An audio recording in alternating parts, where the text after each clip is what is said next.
Byłem pod wrażeniem ambicji MSK i stojących przed nimi wyzwań. Klimatyczne ruchy protestu, z którymi rozmawiałem, określały się jako oddolne i niehierarchiczne, to znaczy bez kierownictwa. Interesowało mnie, w jaki sposób tego typu ruchy działają wewnętrznie. Dowiedziałem się o planowanej przez Extinction Rebellion sporej akcji obywatelskiego nieposłuszeństwa.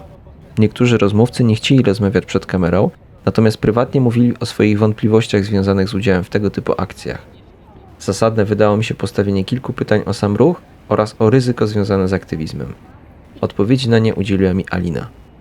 W jaki sposób organizujecie się jako ruch, jako organizacja? W jaki sposób na przykład podejmujecie decyzje? Czy coś możesz o tym więcej powiedzieć? No tak, to jest ruch grassroots, czyli oddolny ruch, czyli taki ruch, w którym jakby każdy robi co chce, co może brzmieć tak trochę chaotycznie może, ale tak niekoniecznie jest, bo mamy swój sposób samoorganizowania się, w którym dzielimy się na konkretne grupy robocze. No i każda osoba, takie grupy jak na przykład media i komunikacja albo akcja i logistyka, tak? Czyli grupy, które się zajmują konkretnymi rzeczami. Sztuka też jest. Sztuka jest, tak, jest regeneracja, grupa, w której ja jestem. I to są grupy, które mają konkretne zadania, więc jeśli ktoś ma takie chęci, żeby czymś się zająć, czy jakieś umiejętności, no tak, głównie chęci albo umiejętności, albo to i to, no to może się dołączyć do tej grupy i podzielić się zadaniami, tak? Ta grupa sama ustala, co ona ma robić. Jakby oczywiście koordynujemy się ze sobą, bo mamy te spotkania co tydzień i każda grupa ma też swojego koordynatora czy koordynatorkę. To nie są liderzy, to są po prostu tacy łącznicy raczej, właśnie, którzy łączą swoje grupy z innymi, więc rozmawiamy ze sobą, czego każda grupa potrzebuje. Czy ci koordynatorzy podejmują decyzje? Nie, no bo właśnie nie są liderami i nie mamy czegoś takiego jak oficjalnie, takiego zrozumienia lider jako osoba, która każe innym, co mają robić. Czegoś takiego nie ma w oddolnych ruchach i u nas nie ma, bo jakby podejmujemy decyzje razem, tak? Jeśli jest decyzja, która dotyczy całego ruchu, no to rozmawiamy o tym, jakiegoś konsensusu szukamy. A decyzje o grupach podejmowane są w grupach, czyli znowu grupa rozmawia ze sobą, co trzeba zrobić i jakoś to wychodzi. Zastanawiam się, jak podchodzicie do tematu komunikowania ważności tego tematu, jakim jest właśnie kryzys klimatyczny, narastający kryzys klimatyczny społeczeństwu. No to jest jeden z naszych postulatów, że media i państwo, politycy muszą mówić prawdę pod tym względem, bo na razie niestety bardzo mało o tym jest. No ostatnio coś się pojawia w mediach, ale nie wiem dlaczego, głównie tylko w liberalnych, a to zupełnie nie jest kwestią polityczną, to dotyczy nas wszystkich. To jest zagrożenie głodem, zagrożenie brakiem wody, zagrożenie wojnami po prostu o jedzenie, o takie rzeczy, które my uważamy, że my je po prostu mamy, tak, cały czas, że nie zastanawiamy się, że w Polsce może wody zabraknąć, jak to, przecież zawsze mamy w kranie. No niestety nie jest to komunikowane, jak już jest, to jest też przedstawiane jako kwestia polityczna, co zupełnie nie jest zgodne z rzeczywistością, tak? To dotyczy każdego z nas. Ludzie na świecie już cierpią z tego powodu, my też będziemy cierpieć z tego powodu, to i do nas dojdzie, tak? I jak zawsze najbardziej zagrożone osoby są te, które są najbardziej, brakuje mi polskiego słowa, vulnerable, to jest po angielsku. Najuboższe. Tak, między innymi najuboższe i też takie, które mają jakby najmniej różnego rodzaju zasobów i wsparcia, tak, nie tylko pieniężnych, ale na przykład tam samotne matki, właśnie ubogie osoby. Już rosną ceny na warzywa, co oznacza, że niektóre osoby nie mogą je sobie kupić. A to jest tylko dopiero początek. Więc tak, to jest jeden z naszych postulatów bardzo ważnych i głównych, żeby państwo i media mówili prawdę o tym, jak to rzeczywiście wygląda, co możemy zrobić, co musimy robić jako jednostki, ale też jako przedsiębiorstwa i przedsiębiorcy jako państwo, tak?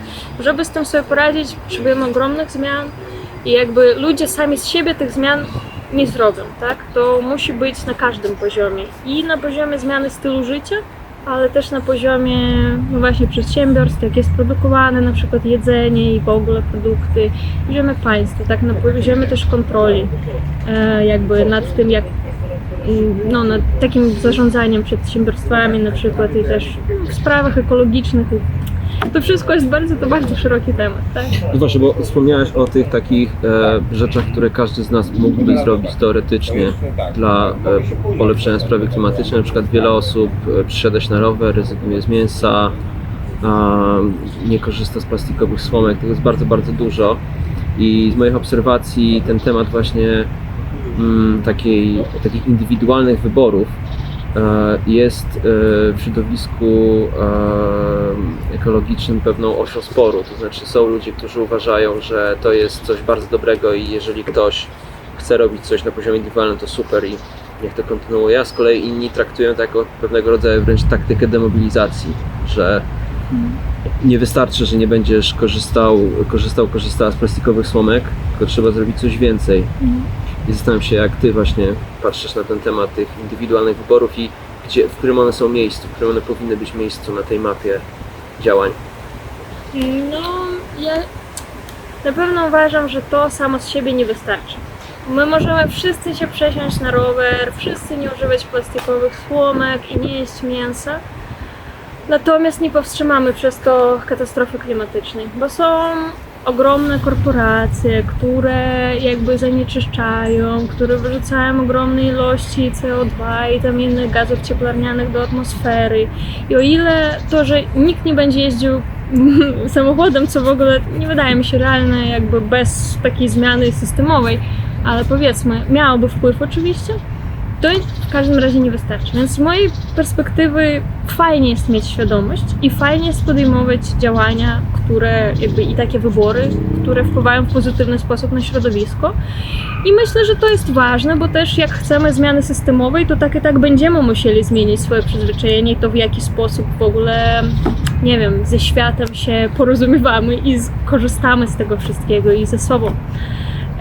No ale natomiast tak, jak chcemy rzeczywiście zmiany, potrzebujemy zmiany systemowej, więc no tutaj moją odpowiedzią, ponieważ jestem w Extinction Rebellion, jest aktywizm, tak? Myślę, że przez aktywizm to też tak jest historycznie. Możemy powpływać na państwo, na działania państw i na to, że nastąpią jakieś zmiany systemowe, co jest niezbędne tutaj. Ale to wszystko musi się dziać jednocześnie i razem. Zakładam, że spotkałaś się z przypadkami właśnie wypalenia takiego plastycznego, jeśli można tak powiedzieć.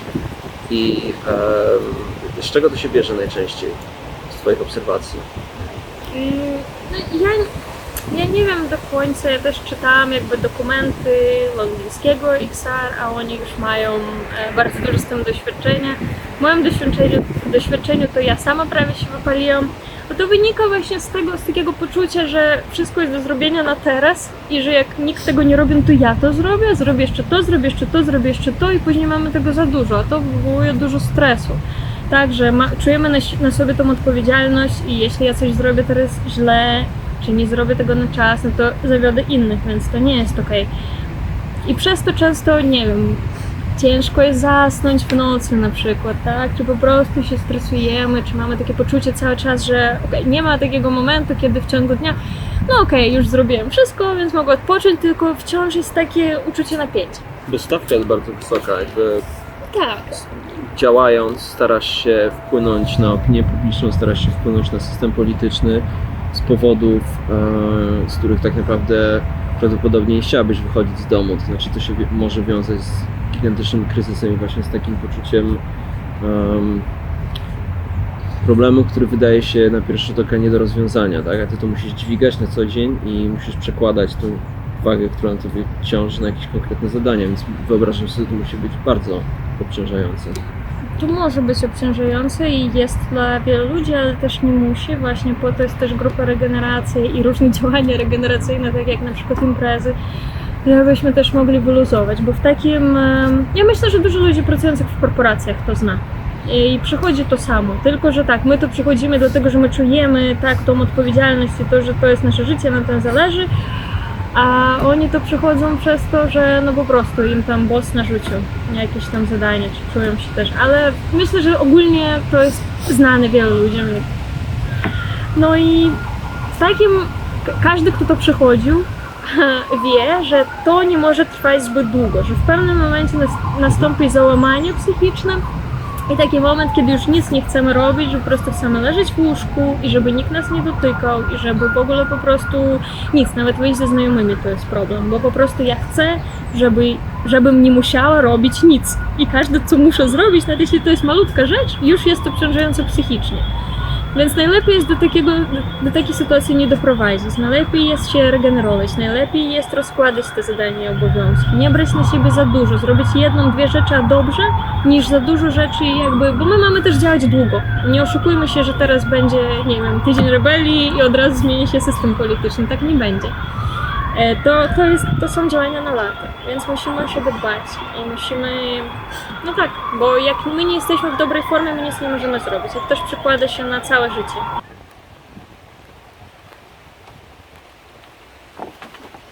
Zastanawiam się nad czymś takim, bo czytając raporty, różnego rodzaju artykuły naukowe, można tworzyć sobie takie poczucie pewnego dramatu, który nadchodzi i w momencie, kiedy zetkniesz się z Waszą ofertą, jeżeli mogę tak to nazwać, właśnie mówiąc o tym, że akcje bezpośrednie, konkretnie nieposłuszeństwo obywatelskie jest najlepszym, co możemy zrobić, to może się pojawić u tych osób, które wcześniej nie miały żadnego doświadczenia aktywistycznego, pewne ciśnienie na akcję, tak? Że to jest po prostu coś najlepszego, najbardziej słusznego, etycznego, co możemy zrobić. Konsekwencją może być to, że pojawią się osoby, które, mówiąc w skrócie, nie wiedzą, co się ładują, kiedy mówią nawet bez żadnego doświadczenia, że mają wysoki poziom konfrontacji. Jak z Twojej perspektywy, Twoim zdaniem, popracować z tymi ludźmi, poznać ludzi na tyle, żeby nie władować ich w problemy, z którymi nie będą mogli sobie poradzić? Myślę tu o sprawach związanych nie tyle z prawem, ale też właśnie tą taką warstwą emocjonalną, psychologiczną, o której też wspominałaś. No właśnie dla ludzi, którzy ogólnie chcą brać udział w tych akcjach, są też szkolenia z NVDA. I Wy to robicie? Tak. I to jest Non-Violent Direct Action, czyli bezprzemocowa, bezpośrednia akcja. No więc i też znowu zakładam, bo ja jak widzisz, my jesteśmy wszyscy, każdy działa autonomicznie, więc nasza grupa akcji też działa autonomicznie. I tam są ludzie, którzy się znają też, którzy mają doświadczenie aktywistyczne. No więc szkolą tych ludzi też opowiadają im, z czym to się wiąże. Nigdy nie chcemy wpakować kogoś w jakieś kłopoty, albo po prostu powiedzieć, no idź i tam zobaczymy jak będzie. O to chodzi, że oczywiście ta osoba musi być przygotowana i musi wiedzieć, na co się pisze i musi świadomie się na to zgadzać, bo jeśli nie, tak jak mówiłam, są inne rzeczy do zrobienia. Nikt nie musi sobą ryzykować, czy robić rzeczy nawet, z którymi psychicznie nie czuje się dobrze. Czyli to nie jest tak, że za wszelką cenę jakby namawiacie do tego, żeby te osoby brały udział w tych akcjach bezpośrednich, tylko oferujecie bardziej etyczny bufer, gdzie wchodząc do organizacji możesz wybrać formę aktywizmu, w której się dobrze czujesz. Dobrze zrozumiałem? Tak, oczywiście. Właśnie jak ludzie przychodzą teraz podczas spotkań wprowadzających, to przychodzą przedstawiciele różnych grup, opowiadają, co ich grupa robi, co jest do zrobienia, jakich ludzi poszukują. I większość z tych rzeczy to są rzeczy jakby, no takie właśnie zupełnie normalne, takie powiedzmy, jak na przykład media, komunikacja, czy sztuka, czy regeneracja i tak dalej. I każdy może się w tym odnaleźć. No tak, to polega na tych działaniach bezpośrednich i akcjach bezprzemocowych i posłuszeństwa obywatelskiego, ale żeby to się udało, ci wszyscy inni ludzie też muszą zadziałać. Ci wszyscy niekonfrontacyjni. I właśnie i regeneracja, i media, żeby to przedstawić, i sztuka, żebyśmy mieli ładne banery, ładne flagi i tak dalej. I to wszystko. To nie działa tak po prostu, że ktoś przychodzi, że akcja sama się dzieje, ktoś przyszedł i to się skończyło. Więc nie, nikogo nie pchamy w to, w żadnym wypadku i właśnie staramy się, żeby ludzie wiedzieli, o co chodzi i żeby świadomie podejmowali decyzje. I zawsze mówimy też na wprowadzeniu, że jeśli ktoś nie chce właśnie, na przykład nie jest gotowy do aresztowania i tak dalej, to mamy dla niego bardzo dużo rzeczy, które mógłby robić. Jeśli chce cokolwiek w ogóle robić z nami, no to jak najbardziej.